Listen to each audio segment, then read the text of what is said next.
Well, now that we are done with February, let's talk about February.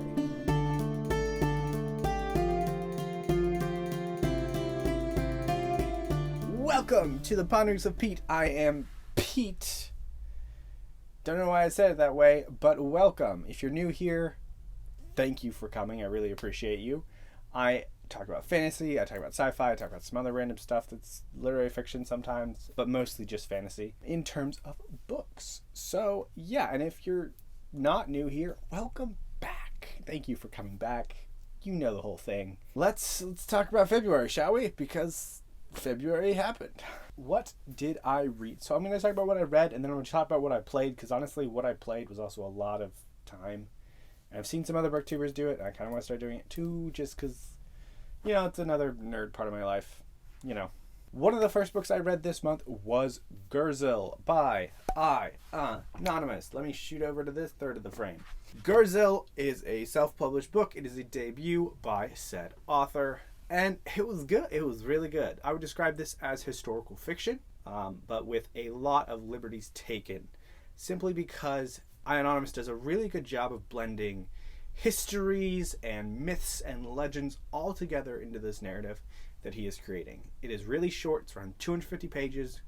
Go check it out. You got stuff from the Arthurian legend. You have African mythology. You have a little bit of interactions from the Vandals and the Byzantines, because this does take place after the fall of Rome. So check this self-published author out. The second book in the series is being released this summer, so it's a good time to jump in and start, so you don't have to wait too long for the second book if you are interested.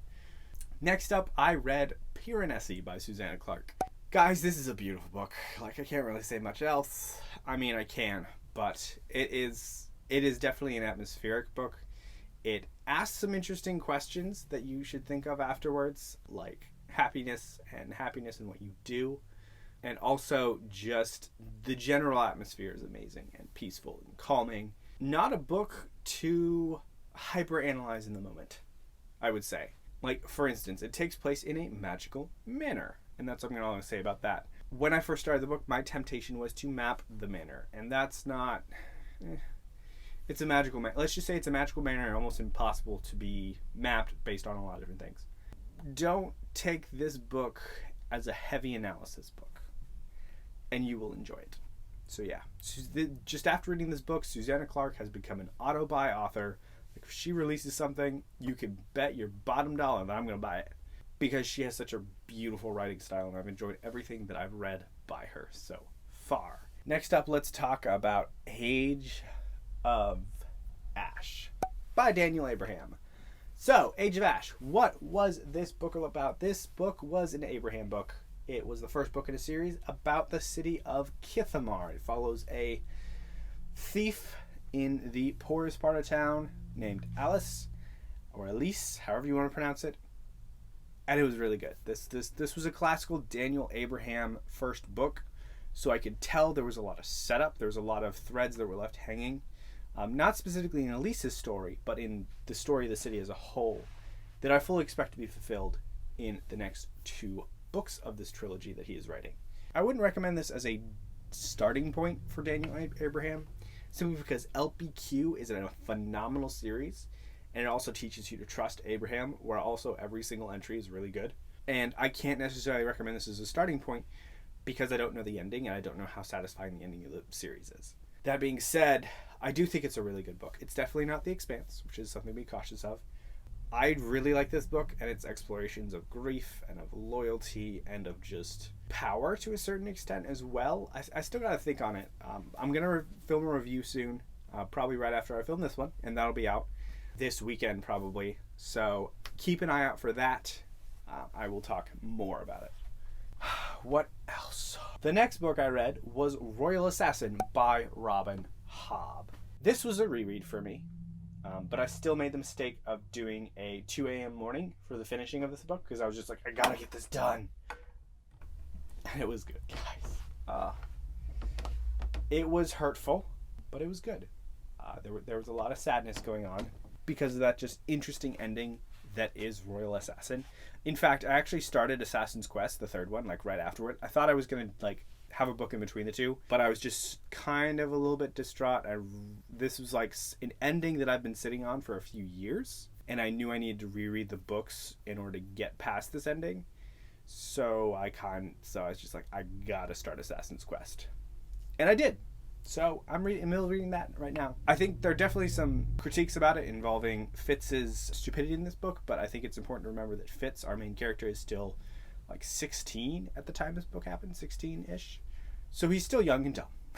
Like, just because he went through some pain in Assassin's Quest doesn't mean he's not going to still continue to be stupid in Royal Assassin. I do wish we got to see more of the political maneuverings by the other sides to the party. If you know anything about the series, you know that Regal is a very hated character, and he is very, very, very much so on full display here as a terrible person. I do wish we knew a little bit more about what was going on in his head, and that Fitz was smarter, essentially more deductive, I think, of Regal's actions and what he knew. But unfortunately, that was not the case, and it led to some stupid decision making. And that's what makes a book a book. I have high hopes for Assassin's Quest. I know it's not everybody's favorite, but it's long, and I have a few suspicions that I'm gonna like. Hopefully, if they get confirmed. But after that, we'll be live ship traders in 2 months, which will be fun. I'm really excited to finally finish the Farseer trilogy and continue on with the Realm of the Outerlings. Next up, let's talk about the Emperor's Blades. So this was a buddy read with everybody on the Library of Allenxandria's Discord. Buddy read we all chose, voted on. And this book, I don't know if I heard this somewhere or I coined it. I don't know. I really don't know. But it describes it well. This book is aggressively mediocre. The reason I say that, there are a lot of things that could have been better. There are a lot of cool concepts, like, oh my gosh, special ops forces that ride giant birds, and cool, weird monk stuff, and just some of the concepts that are kind of standard fantasy, but also just the way that they were implemented with our former overlords could have been good, but they weren't. Everything was overshadowed by the fact that the Emperor was dead. Me as the reader, I wanted resolution and more into the plot line of, oh, the Emperor's dead, what happens next? And throughout the book, we didn't get that. In fact, the storyline that was closest to that, the sister, Adair, I think her name was, she only got like 3 or 4 chapters, as if she was added as an afterthought. It just led to this weird discord, like just overshadowing of, specifically the heir to the throne storyline, because he's a monk in a random mountains like weeks away. And he doesn't hear about his dad's death until about like 2/3 of the way through the book. The foreshadowing in this book was weird. A lot of the foreshadowing came in the middle, like, third of the book, and there was almost no setup for certain things at the beginning. You have a bully in there that's a bully for being a bully's sake, just meanness sake. There's no reason why he's a bully. Like, there's just a lot of little things that grated on me with this book. And that's why I say it's aggressively mediocre. Because it's like, oh, this could have been so much better. And now it's kind of annoying. So, yeah. I will be continuing with this series because I just want to read it. Because I want to see how bad it is. I want to analyze it. Just to understand it better about why it's just not good. So that was probably the only rant I have for today. Yeah, definitely. Because the next one is The Sea Watch by Adrian Tchaikovsky. Opposite feeling. This book was amazing. I really love the way that Tchaikovsky's writing has changed between book 4 to books 5 and 6. And this is a more focused book. It primarily focused on Stenwald, who is the war master that has been a main character since book 1. And really the bloatedness of books 1 through 4 is not here, which is great. You have lovable characters, you have such interesting world building as you explore the world that is within these pages.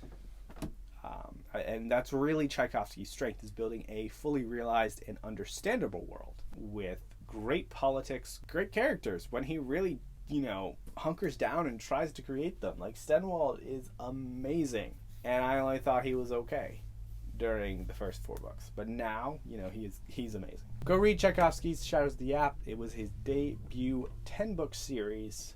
By now, he's written so many more, because he is, a machine. Him and Sanderson are both machines. This next book, I only feel kind of like, about.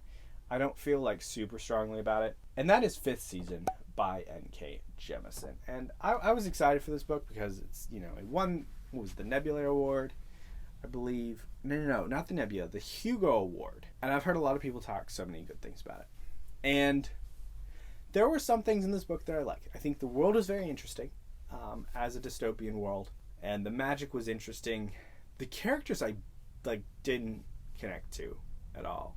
One of the characters has like just this motivation for one of the things she's doing, and the motivation is there until it's not. Like, it just randomly goes away and she makes decisions that feel incompatible with that goal on a regular basis. It feels like it's not as all driving.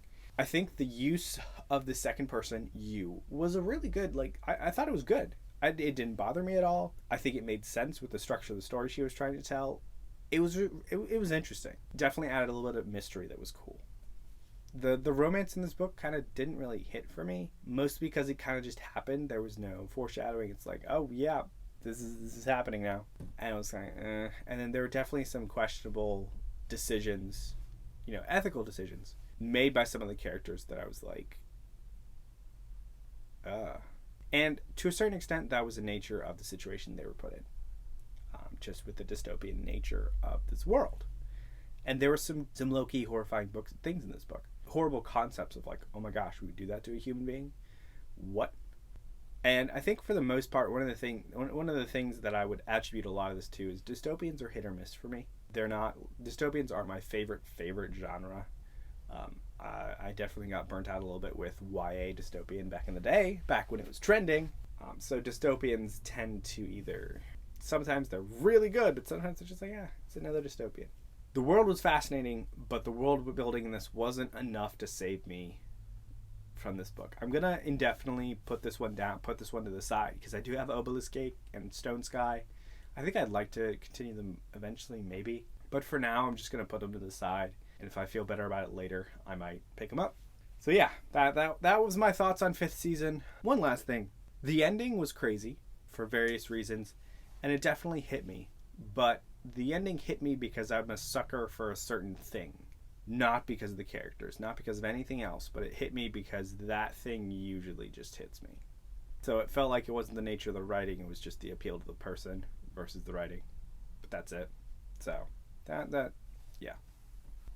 Do I have any other things to talk about? Infinite Jest is still going along. I barely read anything this month, so I'm going to have to hunker down to the ground this month about it. And then Tales from the New Republic. This is a bunch of short stories set in the New Republic. I haven't actually finished this. I'm about 2/3, 3/4 of the way through. This is a comfort read, I feel like, because it's getting me back into the expanded universe of Star Wars pre-Disney. I think there's essentially in all these Tales books, it feels like there's an obligatory Mara Jade story, because Jabba's Palace also has one. And that's nice. Mara Jade was one that was a character that was loved by the fans, but George Lucas really didn't like her, because evidently he actually had an opportunity to put her into Return of the Jedi, but he didn't, because he didn't like her. And what I mean by that, he had an opportunity to, when he was doing a bunch of his rounds of editing, which he did after the movie came out, he had an opportunity to put her, away and put her in the thing, but he did not. So yeah. I like Mara Jade. I think she has a very interesting story that I wish had been told in the Disney universe. But I do think that it was just too much for them to do. And I don't foresee them putting Mara Jade into the universe based on how just everything went with the sequel trilogy. That's all the books. Do you want to talk about what I've gamed this month? Video games specifically this month.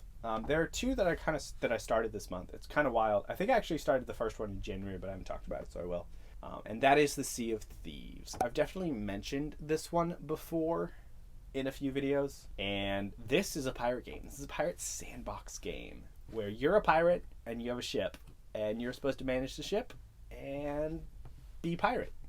Guys, this is just one of those things that it scratches an itch for me. I really like pirate stuff. I really like just things that are on the water, which is at least one reason why Sea-Watch was really good for me.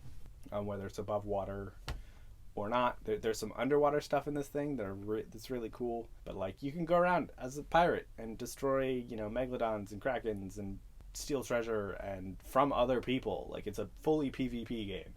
So there's always an undercurrent of paranoia when you're playing it that somebody's going to come and just, shank you. I mean, shoot you and steal your stuff. But it's a fun game.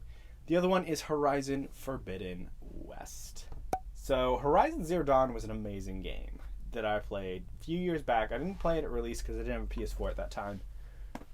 But when I first played it, I was just like, oh, this is so awesome. I played it, put it down, and then picked it up again and platinumed the game, and just no regrets. This game I'm fully working towards 100%ing again, and guys, it's better. It's a lot better. But it retains the shape of the original. The combat changes that they made, the subtle quality of life changes that they made, the story is amazing. Really, really, really love this game. I'm a little over halfway through, I think.